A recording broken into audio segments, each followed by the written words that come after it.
অর্থনীতিতে বড় মাথা ব্যথার কারণ মূল্যস্ফীতি। এর ফলে সবচেয়ে বেশি বেকায়দায় পড়ে নিম্ন আয়ের মানুষ। যদিও নীতি সুদ হার বাড়িয়ে মূল্যস্ফীতি খানিকটা নিয়ন্ত্রণে আনতে সফল হয়েছে বাংলাদেশ ব্যাংক, ১ বছরের ব্যবধানে ২ অঙ্কের ঘর থেকে নেমে এসেছে ৮.৫% ঘরে।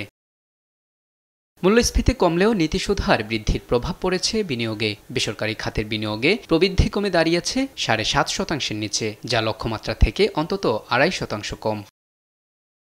বর্তমান পরিস্থিতিতে বিনিয়োগ বাড়াতে হলে সংকোচনমূলক মুদ্রানীতি থেকে বেরিয়ে নমনীয় মুদ্রানীতি প্রণয়নের পরামর্শ দিয়েছেন অর্থনীতিবিদ মাজেদুল হক। অর্থনীতি এটা চাচ্ছে যে আমার নীতি সুধার কমে যাক, কারণ নীতি সুধার কমে গেলে আপনার মানি ফ্লো যখন প্রাইভেট সেক্টর ক্রেডিটগুলো যখন বেড়ে যাবে, তখন আবার কর্মসংস্থান বেড়ে যাবে, আবার উৎপাদন বেড়ে যাবে, মানুষের কাজের পরিধি বেড়ে যাবে, অর্থনীতিতে একটা স্বস্তি চলে আসবে। তিনি আরও বলেন, মূল্যস্ফীতি নিয়ন্ত্রণে রাখতে মুদ্রানীতি সহ সংশ্লিষ্ট সব নীতির মধ্যে সমন্বয় ঘটাতে হবে। প্রত্যেকটা অর্থনীতিতে মূল্যস্ফীতি নিয়ন্ত্রণ করার জন্য যে পলিসিগুলো সমন্বয় থাকতে হবে, যে পলিসিগুলোর ভিতরে সেটা হচ্ছে রাজস্ব নীতি, বাজার নীতি, মুদ্রানীতি এবং দ্রব্যের চাহিদা এবং যোগান। আর আর্থিক খাতের স্থিতিশীলতা বজায় রাখতে বাস্তবমুখী মুদ্রানীতির কোনো বিকল্প নেই বলেও জানান তিনি। মোহাম্মদ আলাউদ্দিন, দেশ টিভি, ঢাকা।